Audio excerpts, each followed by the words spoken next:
Voilà, frères et sœurs, ce texte que peut-être certains d'entre vous, vous connaissez bien, tiré du Sermon sur la montagne, chapitre 5, 6, 7 de l'évangile de Matthieu. En passant, je vous invite à noter, à prendre des notes, pour garder un petit peu quelque chose pour votre semaine, soit du texte de l'évangile, soit de ce que je pourrais dire, voilà, parce que nous sommes une religion de la parole, et que la parole veut être semée dans votre cœur et veut vous nourrir. Voilà. Et là, la messe, c'est le lieu où vous venez puiser à la source, écouter la parole pour qu'elle puisse toucher votre cœur. Il n'y a pas de vie chrétienne sans Jésus-Christ. Il n'y a pas de chrétien sans Jésus-Christ. En ce sens, le christianisme, la religion chrétienne, n'est pas une idéologie, elle n'est pas un programme, elle n'est même pas une morale, un code de conduite, et ce n'est même pas un credo. Parce que le christianisme, c'est d'abord une personne. Le christianisme, c'est Jésus-Christ. Et c'est aussi ceux qui ont décidé de le suivre, par amitié pour lui, touchés par son amour, touchés par son attention. Les chrétiens sont des personnes qui ont entendu un appel à suivre le Christ, c'est-à-dire une personne spécifique, particulière. Cette personne, ce n'est pas n'importe quelle personne. Jésus n'est pas un gourou, il n'est pas un leader politique, il n'est pas un chef de clan. Jésus est la seule personne sur terre qui est morte et qui est ressuscitée. Ce qui est beaucoup plus que revenir des morts. Jean 11, Lazare est mort et il est revenu des morts. Ça n'en fait pas le sauveur de l'humanité, ça n'en fait pas Jésus-Christ. On dit que Jésus est mort et qu'il est ressuscité. Il est toujours vivant. Il est donc le seul à avoir vraiment vaincu la mort et le mal.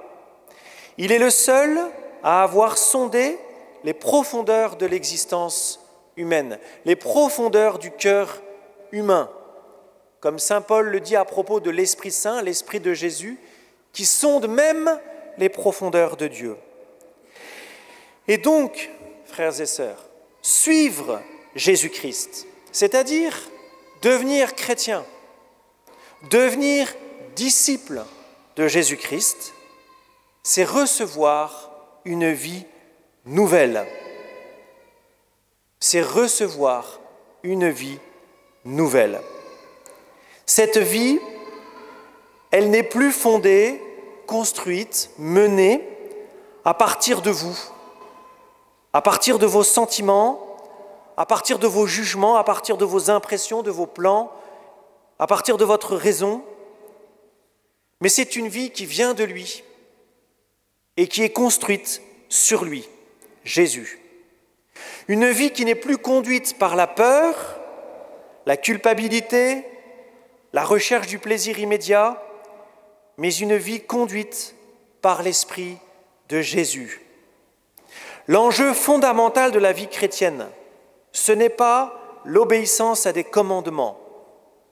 Tu dois faire ceci, tu dois faire cela, c'est permis, c'est défendu.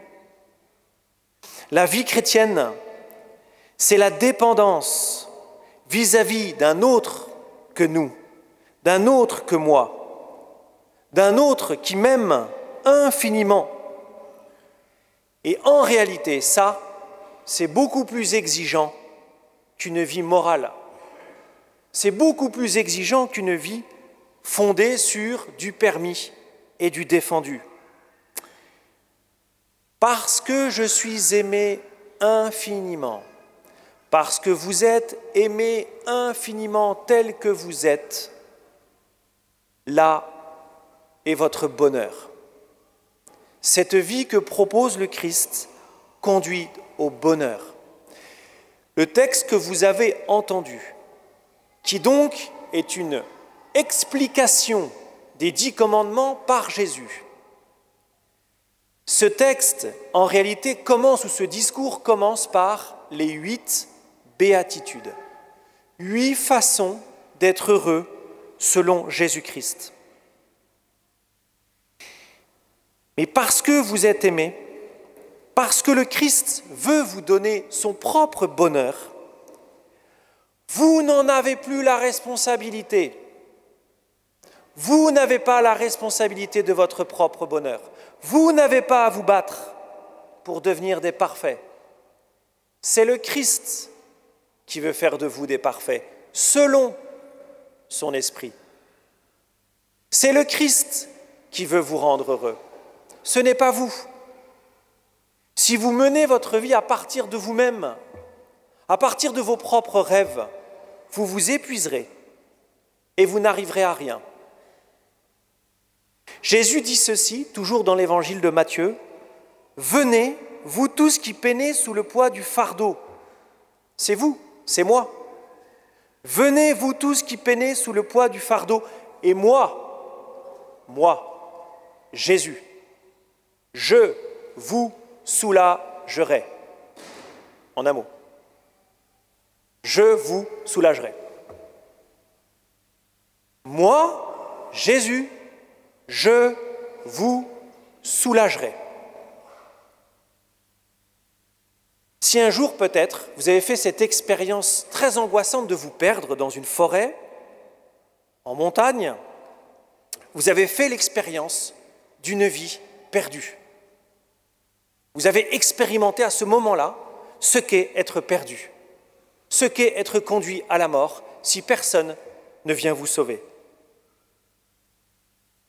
Et tout d'un coup, vous avez trouvé un échappatoire qui peut-être est venu d'un autre. Ça, si vous avez vécu cette expérience, ça peut vous donner l'idée de ce qu'est la vie humaine sans le Christ, au sens où le Christ va venir vous sauver. C'est le Christ qui va vous mener dans la vie. Vous ne pouvez pas mener votre vie seulement avec vous-même ou par vous-même. Vous avez besoin de quelqu'un qui prendra soin de vous, qui vous soulagera, pour que vous puissiez mener une vie belle et féconde, sans doute avec des difficultés, mais une vie heureuse. C'était mon introduction. Ça va aller plus vite. L'évangile de Matthieu, vous savez, dans les évangiles, vous pouvez essayer de voir un fil rouge. Si vous avez préparé peut-être en fraternité ou ailleurs cet évangile, si vous l'avez lu, moi hier soir quand j'ai préparé cette homélie, oui parce que voilà, j'ai un peu de mal à me mettre avant, il y a un seul mot qui a attiré mon attention, c'est le mot « cœur ». La morale chrétienne, ce n'est pas une morale de la loi. Ce n'est pas une morale légaliste. La loi, elle est extérieure à vous. D'accord ? Elle est extérieure à vous. Elle vous est imposée de l'extérieur. La morale chrétienne ou la vie chrétienne, c'est la même chose. C'est une vie ou une morale qui vient du cœur. Et Dieu juge les cœurs, ce qu'aucun être humain ne peut faire. Tous les procès humains, selon la justice humaine, cherchent à percevoir l'intention de la personne, de voir les circonstances, essayent, tentent d'approcher l'intention profonde de la personne, mais en réalité n'y parvient pas. Donc est obligé de juger par rapport à quelque chose d'extérieur qu'on appelle une loi. Dieu, lui, n'a pas besoin de la loi, parce qu'il sonde vos cœurs. Alors peut-être que certains d'entre vous, vous trouvez ça très angoissant, mais en fait, en réalité, tout l'enjeu, c'est de parvenir à votre cœur. C'est d'accéder à votre cœur. La vie spirituelle, la vie de prière, c'est d'accéder à votre intériorité. Et de mon expérience, je vois que ce n'est pas si facile, de ma propre expérience ou de ce que je peux entendre. Ce n'est pas si facile d'accéder à ce que je veux vraiment, à ce que je désire vraiment, à de ce qui se passe au fond de moi. Eh bien, Dieu est celui qui vous attend et qui est déjà là dans votre cœur.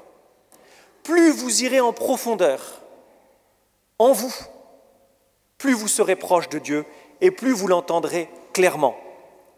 Il y a toujours cette parole, puisque je prends le mot cœur dans saint Matthieu, il y a ce verset où au moment où Jésus parle du semeur qui est sorti semer la semence, il dit ceci à propos de la semence, à propos de la première attitude. Je ne reviens pas sur ce texte, mais ce qui est intéressant, c'est ce que je vais lire. Lorsqu'un homme écoute la parole de Dieu, lorsqu'un homme écoute la parole de Dieu et ne la comprend pas, le malin vient et l'enlève, ce qui a été semé dans son cœur, Dieu lui-même sème, fait grandir cette plante qu'il a mise au fond de vous. Il parle à votre cœur. Parvenir à votre cœur, c'est trouver Dieu, le rencontrer et entrer en dialogue avec lui. Et puiser auprès de lui l'énergie nécessaire pour vivre.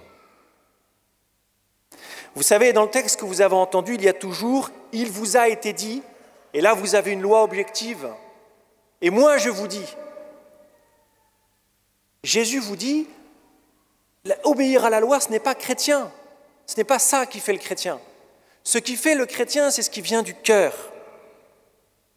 Et c'est pour ça qu'il dira, tout homme qui regarde une femme avec convoitise a déjà commis l'adultère avec elle dans son cœur. Parce que c'est le cœur qui compte. Et c'est pour cela que je disais que c'est beaucoup plus exigeant. Mais c'est là aussi que Dieu peut convertir votre vie, que Dieu peut agir. Il peut agir dans votre cœur, si vous lui ouvrez votre cœur.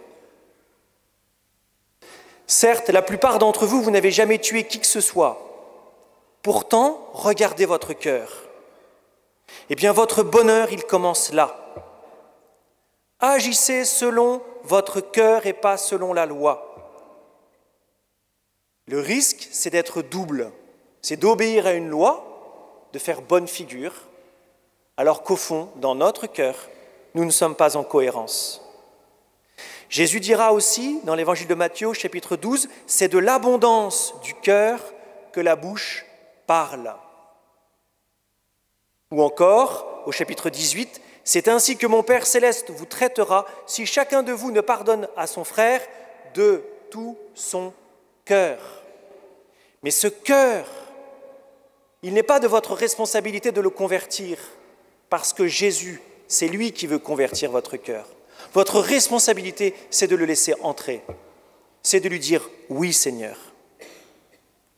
Et Jésus vous dira « Tu aimeras le Seigneur ton Dieu de tout ton cœur. » La découverte de son cœur et le dialogue avec Dieu qui s'ensuit commencent avec la prière et la lecture de l'Écriture. C'est ainsi que toute vie chrétienne authentique commence et débute. La prière et la lecture de l'Écriture, pour laisser Dieu vous parler, semer sa semence en vous. Et petit à petit, Dieu transformera votre cœur, toute votre personne et toute votre existence. Alors j'aimerais inviter maintenant Aude et Thierry qui vont vous donner un témoignage de ce qui leur est arrivé dans leur vie, de comment est-ce que Dieu est venu les visiter et changer leur cœur. Si vous voulez bien venir.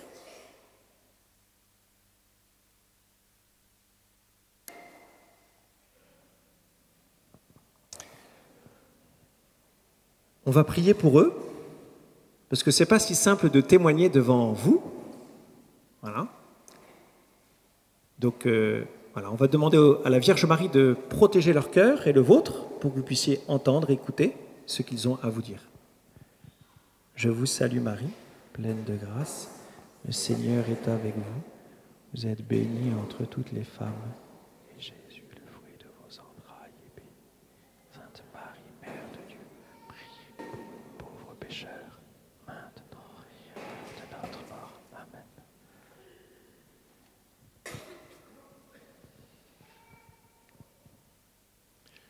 Le père Hugues nous a demandé de témoigner de ce que le Seigneur a fait pour notre couple il y a 2 ans. Autant vous dire que nous avons répondu oui, mais que la démarche est loin d'être naturelle pour nous. Nous sommes cette année mariés depuis 30 ans et avons 4 enfants. Aude et moi sommes très accaparés par la petite entreprise que nous avons créée. Il y a 4 à 5 ans, nous ne regardions plus dans la même direction. Les ressentiments s'accumulaient, nous n'étions plus d'accord sur rien. Le désarroi avait envahi notre quotidien. Notre vie pouvait s'imager avec une boule de pétanque qui a beaucoup d'énergie au début et qui la perd régulièrement au fur et à mesure qu'elle avance. Nous étions en fait partis pour ne plus avoir rien d'autre à partager qu'un frigidaire. Aude m'a proposé de faire une retraite en suivant la retraite Toby et Sarah au sein de la communauté des Béatitudes, une retraite prêchée par le père Michel Martin-Prével. Je lui ai répondu que je n'étais pas opposé, mais au fond de moi-même, je n'étais pas du tout convaincu qu'une retraite de 5 jours soit une réponse à la hauteur des problèmes que nous rencontrions. En effet, nous avancions à 2 dans une impasse. Nous n'étions plus amoureux. Une montagne de ressentiments était face à moi. Je vivais extrêmement mal les débordements de la vie professionnelle sur les autres moments. Finalement, on se mentait en vivant le mariage ainsi, et nous cachions cet amour blessé à notre famille et dans notre entourage. J'étais allée confier à la Vierge Marie mon désir d'accompagnement, ne voyant pas du tout comment cela